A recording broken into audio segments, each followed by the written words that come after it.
Bon, ici je vais vous donner deux sites de création de pochoirs, enfin des pochoirs tout faits. Mais avant tout, je voudrais bien vous montrer une petite réalisation assez simple, basée sur une typographie de nombres pour faire euh, une plaque murale de numérotation de maison. Hein, vous savez bien qu'il y a des rues, les rues étaient, ben, une situation d'une maison est située dans une ville, un village, une commune, etc. Mais en même temps, dans ces communes, ces villages et ces villes, il y a des boulevards, des chaussées, des routes, des rues, etc. Et les maisons qui sont situées au travers de ces ruelles, mais routes, etc., ont un numéro pour bien les distinguer les unes par rapport aux autres dans une même rue, ou dans une même ruelle, dans une même route, dans une même chaussée, dans un même boulevard, dans un même... Voilà, dans une même avenue, etc. Donc il y a des numéros de maison pour identifier la maison et permettre à ce moment-là à un postier, par exemple, d'aller poster une lettre à un numéro bien précis, à une rue bien précise, à une commune bien précise et à un pays bien précis. Voilà. Ici donc j'ai fait une typographie basée sur des nombres.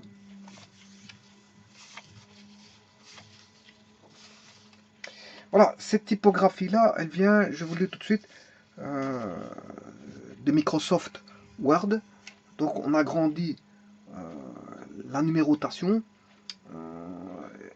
et après on sort, on imprime. Bon, la grande astuce de ceci, c'est de faire une découpe, la plus belle découpe possible des nombres. Hein. Voilà. Donc il s'agit de bien découper ces nombres de manière la plus précise possible, de façon à avoir quelque chose de fin. Hein, je veux dire, une numérotation fine. Numérotation fine. Voilà. Et donc ça c'est un exemple de typographie, mais j'en ai choisi une autre par rapport à pour faire ceci. Bon, j'ai choisi une autre typographie. Vous voyez que déjà la grandeur n'est pas la même. Hein. Ici elle est plus petite. J'ai choisi plus simple, une typographie plus simple parce que celle-ci est déjà un peu plus complexe. Hein.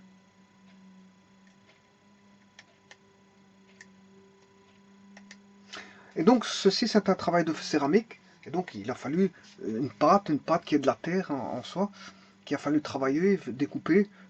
Ici c'est un simple rectangle, découpé en parallélépipède rectangle si vous voulez.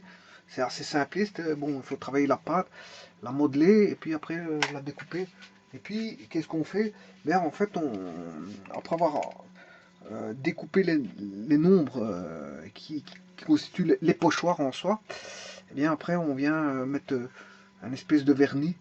On passe au four d'abord avant, on passe au four pour durcir cette pâte là, pour la durcir et une fois au four et puis après on passe par un produit, bien sûr en mettant les pochoirs dessus, hein, et puis après on repasse une seconde fois au four. Voilà. Donc c'est une question de passage au four, beaucoup de passage au four pour le durcissement, si vous voulez, de la plaque.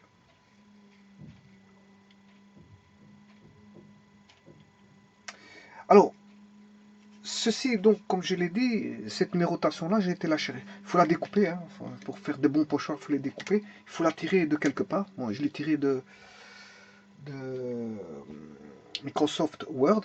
Mais sachez qu'il existe des pochoirs tout faits, et c'est ça que je vais vous montrer. C'est que euh, je vais vous présenter un site où ils vendent des pochoirs tout faits. Voilà,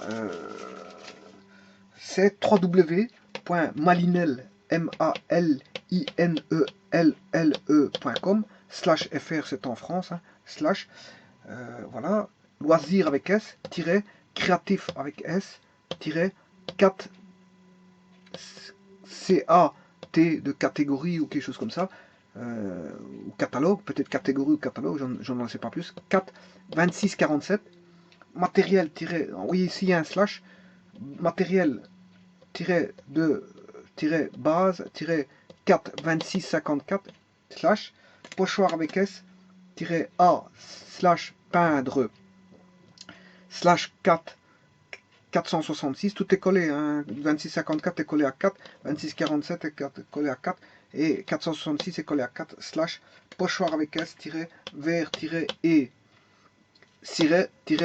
céramique avec S 4 468 collé au 4.html. Et donc, si vous allez regarder ce site-là, vous allez voir d'innombrables pochoirs que vous pouvez utiliser et même abuser, je veux dire, selon votre gré, selon votre créativité, votre création, selon voilà,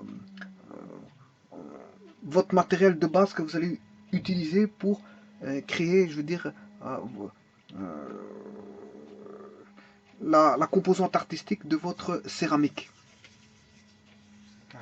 Au travers de certains dessins. On retrouve un peu de tout, des fleurs, des oiseaux, numérotation comme j'avais. Hein, mais maintenant, il faut voir la grandeur de la numérotation. Ce qui est bien sur Word, c'est que la typographie, vous pouvez l'adapter. Hein. Si c'est trop grand, ben, vous diminuez, etc.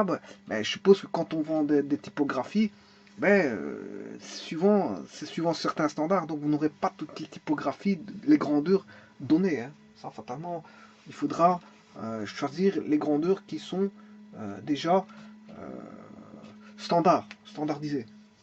Et vous n'en aurez peut-être pas d'autres. Alors que sur Word, vous pouvez avoir une typographie, je veux dire, quelle que soit la grandeur, hein, petit ou grand ou très grand, peu importe. Alors, donc, vous allez voir ce site, Malinette, qui est un site français, et vous pouvez directement commander, il y a un numéro de téléphone d'ailleurs là-bas dans ce site, si vous avez consulté ce site, et voir les différents pochoirs qui sont, je veux dire, standards que vous avez en votre possession pour créer, je veux dire, une céramique avec voilà,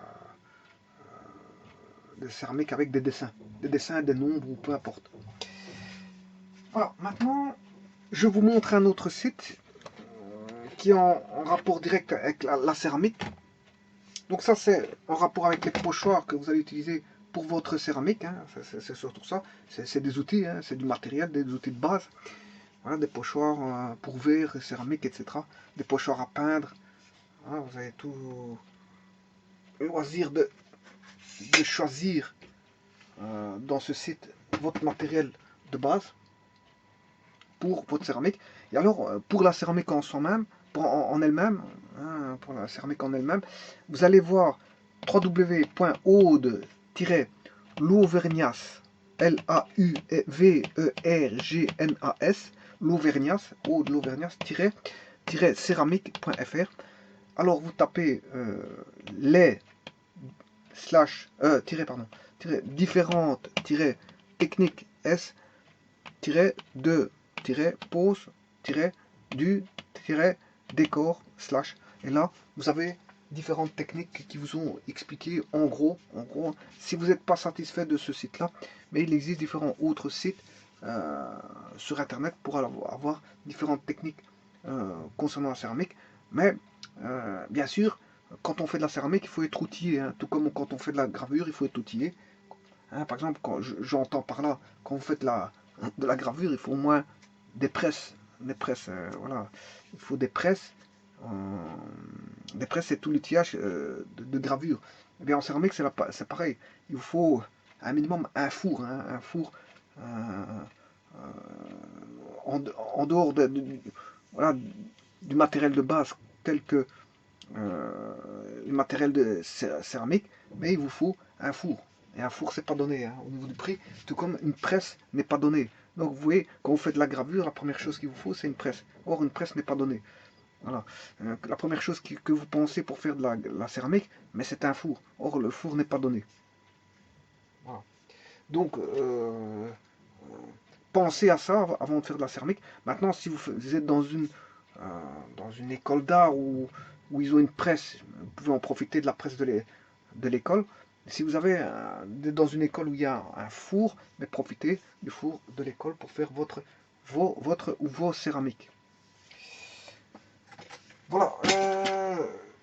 Donc, ceci, vous avez différents types de pochoirs qui vous permettent de réaliser, je veux dire, des motifs créatifs pour votre céramique. Mais bien sûr, il faut à la base modeler votre céramique en fonction des matériaux de base que vous allez choisir au départ. Donc, vous choisissez, et bien sûr, vous adaptez les techniques. Et ici, il y a différentes techniques de pose.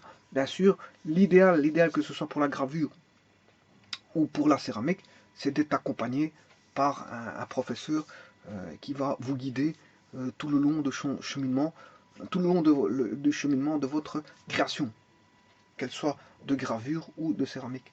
Donc là, vous avez affaire à des professionnels qui vous guident et vous n'êtes pas perdu, vous êtes bien guidé, vous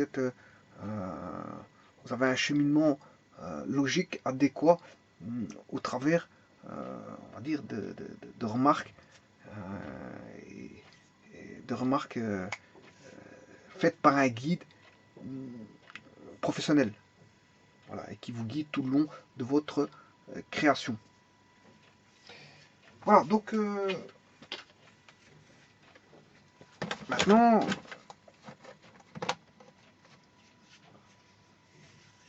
ce qu'on demande au niveau de certaines applications telles que la gravure et de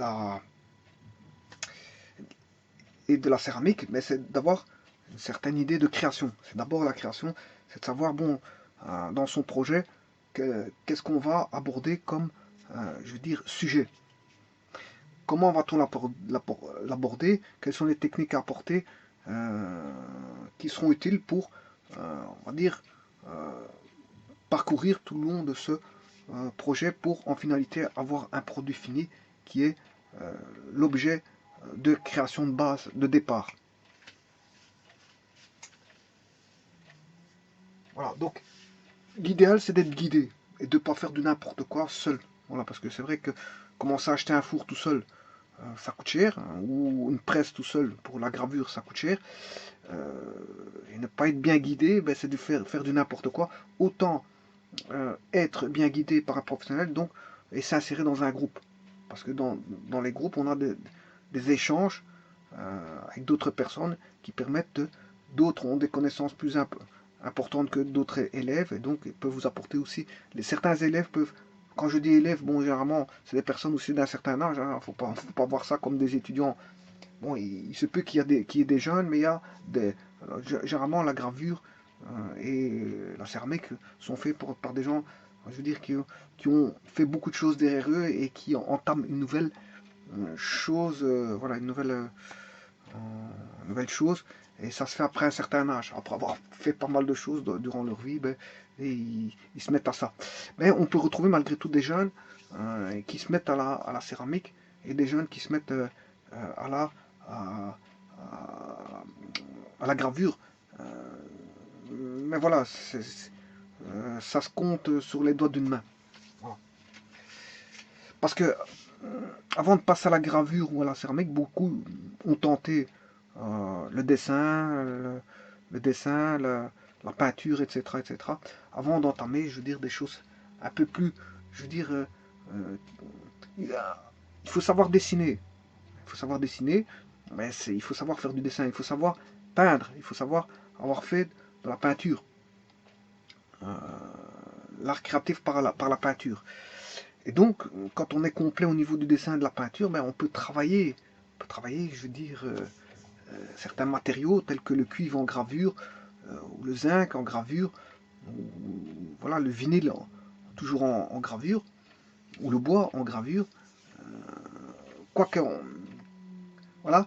Euh, alors que, bon, on va travailler des terres en céramique, bon, donc on travaille on va dire des matériaux.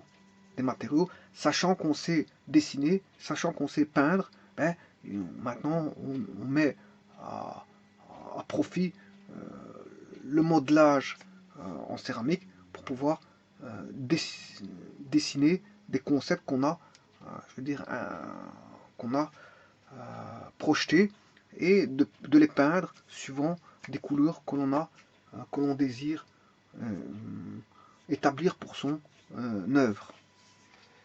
Voilà, je vous remercie.